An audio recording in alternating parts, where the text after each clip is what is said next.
Est-ce que vous voulez bien, juste avant de commencer l'exhortation, lire un passage avec moi en Luc, chapitre 20, versets 41 à 44.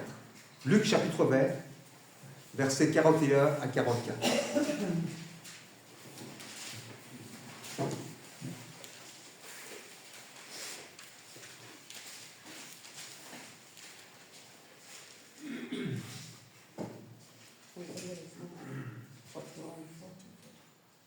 Jésus leur dit, « Comment dit-on que le Christ est fils de David ?»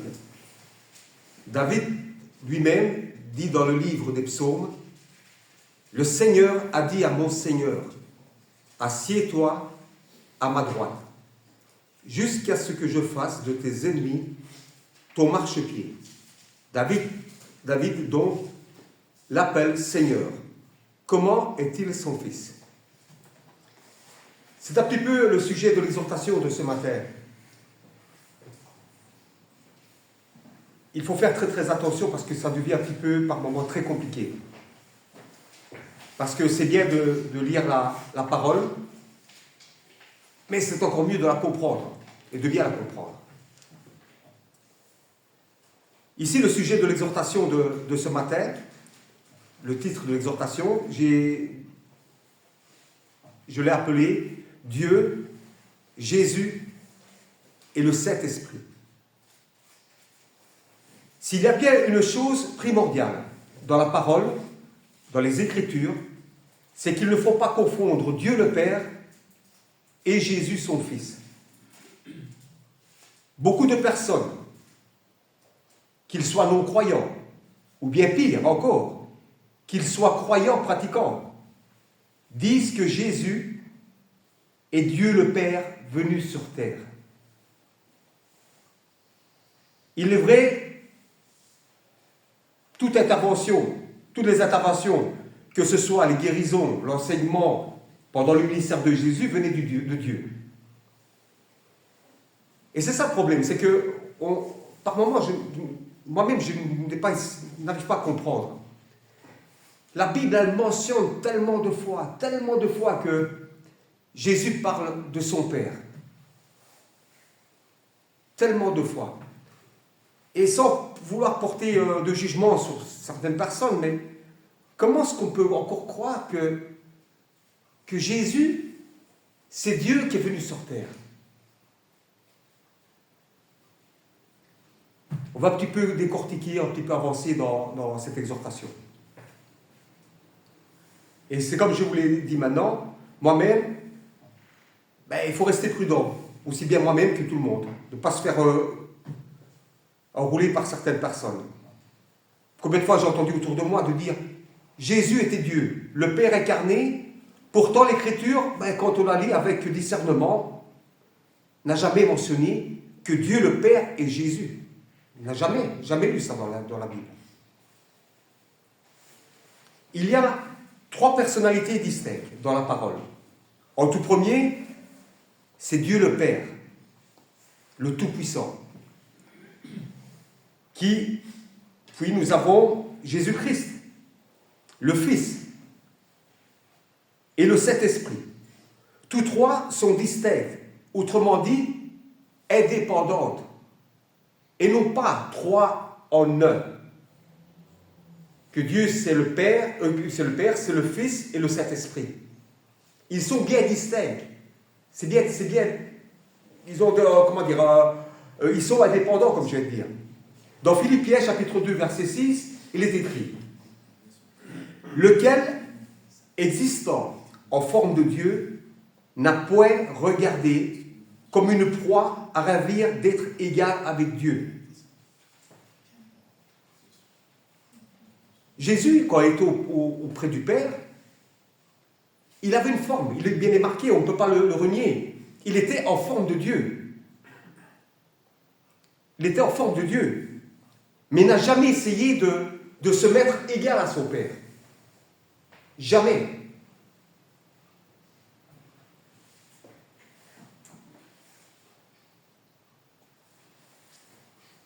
Ce verset montre l'humilité de Jésus-Christ et son incarnation. Il souligne que bien qu'il ait la nature divine, quand il était auprès du Père, il dit bien quand il était auprès du Père, pas quand il était sur cette terre. Jésus a choisi de se dépouiller de ses privilèges divins pour devenir humain et servir les autres. Donc oui, avant que Jésus ne s'incarne sur cette terre, il était bien une divinité et il était en forme de Dieu. Mais ça ne faisait pas de lui le Dieu suprême, notre Père à tous. En Jean, chapitre 12, verset 48, il dit « Celui qui me rejette et qui ne reçoit pas mes paroles a son juge. Car la parole que j'ai annoncée, c'est celle qui le jugera au dernier jour. Car je n'ai pas parlé de moi-même, mais le Père qui m'a envoyé m'a prescrit lui-même ce que je dois dire et annoncer. Je sais que son commandement est la vie éternelle. C'est pourquoi les choses que je dis, je le dis comme le Père me les a dites. » Donc si nous prenons cette dernière phrase, c'est pourquoi les choses que je dis, je le dis comme le Père me les a dites. Si Dieu s'est incarné en Jésus et qu'il est sur cette terre, comment est-ce que Dieu peut se parler à lui-même? Qu'on m'explique. Vous allez peut-être dire, mais comment recevait-il le message de Dieu ou par quel moyen? Matthieu chapitre 3 verset 13 nous l'explique. Alors Jésus vint de Galilée au Jourdain, vers Jean, pour être baptisé par lui. Mais Jean s'y opposait en disant, c'est moi qui ai besoin d'être baptisé par toi, et tu viens à moi. Jésus lui répondit, laisse faire maintenant, car il est convenable que nous accomplissions ainsi tout ce qui est juste. Et Jean ne lui résista plus.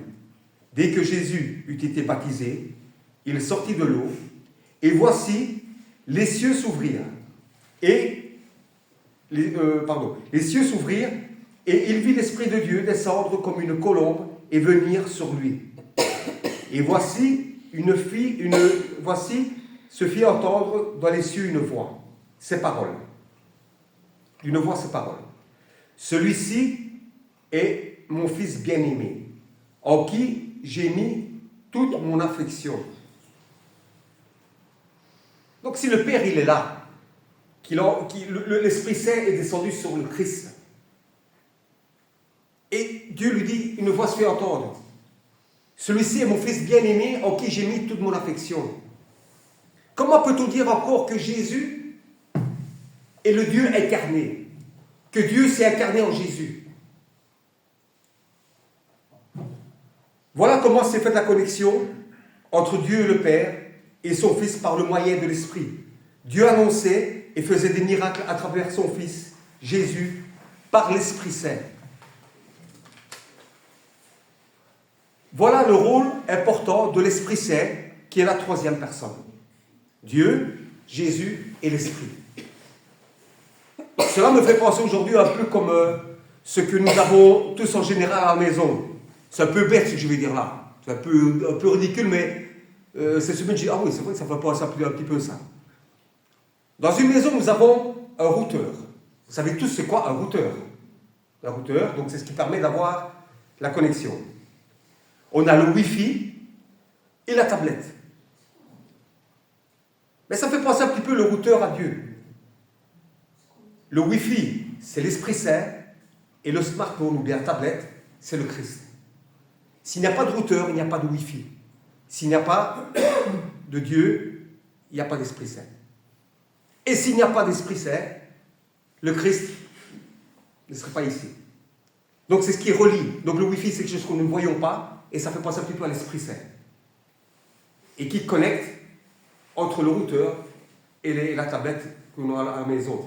Et maintenant, ça peut faire penser aussi à nous autres. Jésus est remonté auprès du Père. Mais nous autres, nous sommes connectés, comme le Wi-Fi nous connecte aux tablettes. Jésus, lorsqu'il s'est dépouillé de la divinité et qu'il avait auprès du Père, pour venir dans ce bas monde afin qu'il accomplisse le plan de Dieu, Dieu le Père. N'oublions pas ça. eh bien, il devait être semblable à nous, rempli de sang et d'eau.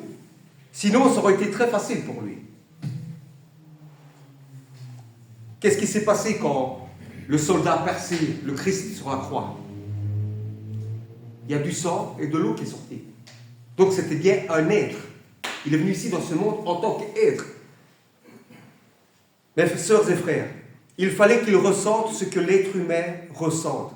Il a dû passer par la souffrance, par l'humiliation, par l'angoisse. Et comme le souligne le plus petit verset de la Bible, il pleura. Il pleura. Sur cette terre, il était comme le plus commun des mortels. Sinon, qu'aurait-il fait s'il aurait voulu? Souvenez-vous de ce qu'il a dit à Pierre dans le jardin de Gethsémani, quand les serviteurs sont venus l'arrêter. Et voici, un de ceux qui étaient avec Jésus étendit la main et tira son épée.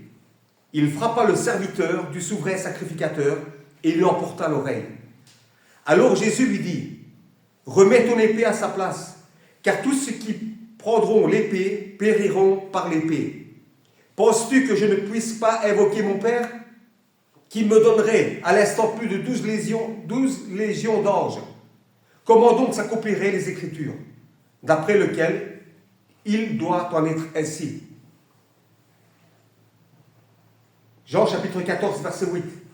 Philippe lui dit, « Seigneur, montre-nous le Père, et cela nous suffit. » Jésus lui dit, « Il y a si longtemps que je suis avec vous, et tu ne m'as pas connu, Philippe. Jésus, celui qui m'a vu, a vu le Père. Comment dis-tu, montre-nous le Père? Ne crois-tu pas que je suis dans le Père et que le Père est en moi? Les paroles que je vous dis, je ne les dis pas de moi-même, et le Père qui demeure en moi, c'est lui qui fait les œuvres. Le Père qui demeure en moi fait ses propres œuvres. » Alors beaucoup aujourd'hui profitent ou bien comprennent mal. Ça peut arriver. Ce verset pour dire que Dieu, le Père, est en fait Jésus. Chose qui est totalement faux.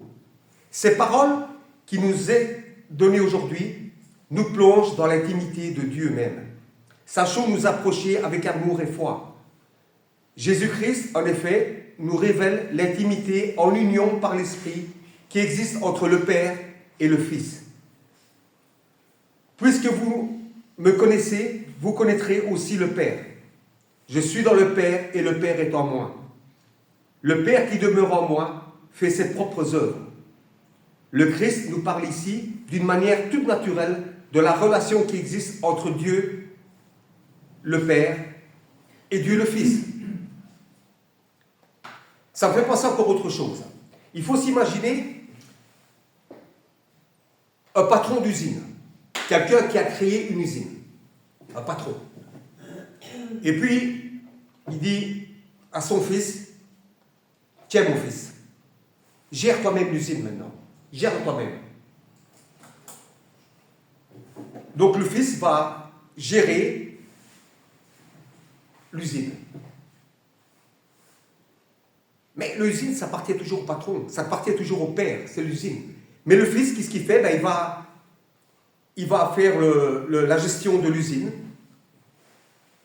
Et c'est comme un patron, mais ce n'est pas un patron. Le patron, ça reste le patron. Et le fils, ça reste le fils de l'usine.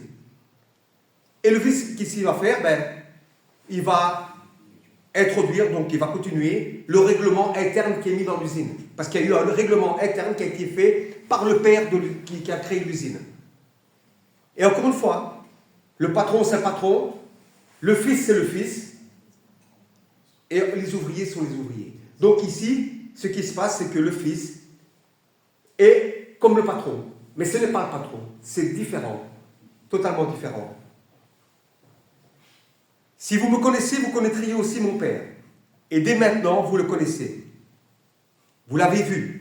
Ce passage ne veut pas dire que Jésus est Dieu en personne, mais il veut dire que toutes les œuvres, ainsi que les prédications et tout l'amour qu'il a transmis autour de lui, a été fait par Dieu, à travers son Fils Jésus, guidé toujours par l'Esprit, comme je vous expliquais tout à l'heure.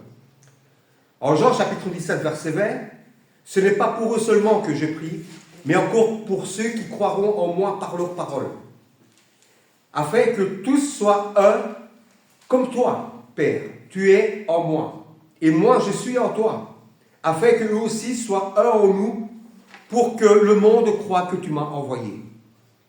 Nous pouvons prendre l'exemple d'un couple, quand le mari et la femme se disent, toi et moi, nous ne formons qu'un, en étant tous deux distincts. Mais ils ne forment qu'un, ils ne forment qu'un. Mais la femme, c'est la femme, et le mari, c'est le mari. Et c'est ce qui est arrivé aussi avec le Père et le Fils. Nous ne formons qu'un, il le dit lui-même.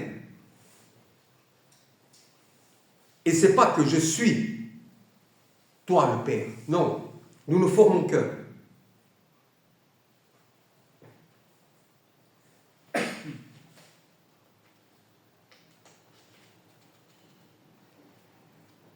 Dans la Bible, combien de fois Jésus mentionne-t-il son Père? Il ne fait que ça dans la Bible. Il ne parle qu'à chaque fois de son Père. Déjà tout jeune, à l'âge de 12 ans, qu'a-t-il dit à Joseph et Marie, qui le cherchaient et qui l'ont retrouvé dans la synagogue après 3 jours? Ne savez-vous pas que je dois m'occuper des affaires de mon Père? En Jean, chapitre 16, verset 28, c'est vrai, je suis venu du Père et je suis venu dans le monde. Maintenant, je quitte le monde et je retourne auprès de mon Père. Jean chapitre 20. Si Jésus aurait été Dieu le Père incarné, aurait-il dit à Marie, ne me touche pas, car je ne suis pas encore monté vers mon Père, mais va trouver mes frères et dis-leur que je monte vers mon Père et votre Père, vers mon Dieu et votre Dieu. Et au moment de la crucifixion, juste avant de rendre l'âme, Jésus parle à son Père. Et il dit, Père, pardonne-leur, car ils ne savent pas ce qu'ils font.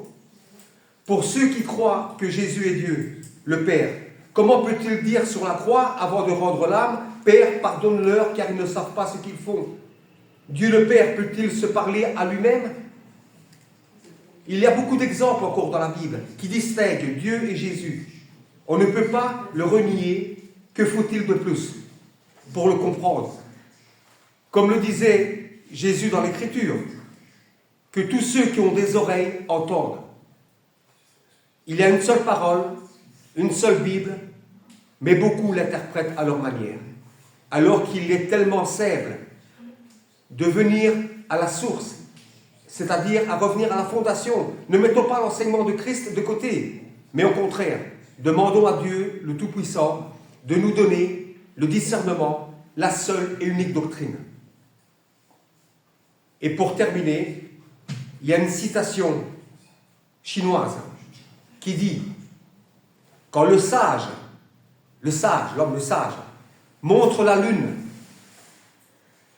lune, l'idiot regarde le doigt. Rendons grâce à Dieu chaque jour qu'il fait et demandons-lui de nous éclairer par l'Esprit qui est en nous, dans les Saintes Écritures, au nom de Jésus. Soyons prudents, ne nous laissons pas embobiner, et nous savons très bien que Dieu est le Père, Jésus est le Fils qui est venu dans le monde, et qui est retourné auprès du Père, et qui est à la droite du Père, et le Saint-Esprit qui a fait le travail, et qui continue à faire le travail sur nous. Amen. Je crois que c'est Joseph Salvatore qui avait pris une fois l'exemple avec un pays qui envoyait son ambassadeur. Oui. L'ambassadeur qui représente son pays. Tout à fait. Comme Jésus qui représente son Père. Il représente son Père. Voilà, c'est un ambassadeur, c'est le Fils. Donc c'est deux personnes bien distinctes. Bien distinctes, mais c'est ça. Il est envoyé. Oui. Voilà, il représente le pays, l'ambassadeur. Comment dire, il dit mon Père, quand il dit je, c'est sur son Père qui parle. Parce qu'il dit ce son Père, il dit ce qu'il doit dire. Il dit ce qu'il doit dire. Voilà, c'est son Père qui lui dit. Voilà. Et qui le reçoit par l'Esprit. Il représente son Père. Que ce soit un pays envoie un ambassadeur dans un autre pays, tout à fait. Mais il parle au nom de son pays. Quand le Père dit maintenant, écoute, gère l'usine, c'est le Père qui a mis une réglementation interne. C'est le Père qui a tout fait. Et le Fils, quand il dit, moi je suis un peu comme mon Père, parce que je représente mon Père. C'est lui qui a créé l'usine, c'est lui qui a bâti tout ça. Et les gens vont peut-être l'appeler patron, mais c'est pas patron, le patron il est là. Mais le père, donc le patron qui a créé l'usine et le fils, ben c'est comme si c'était un. Mais ils sont bien distincts. C'est ça qui est important de comprendre.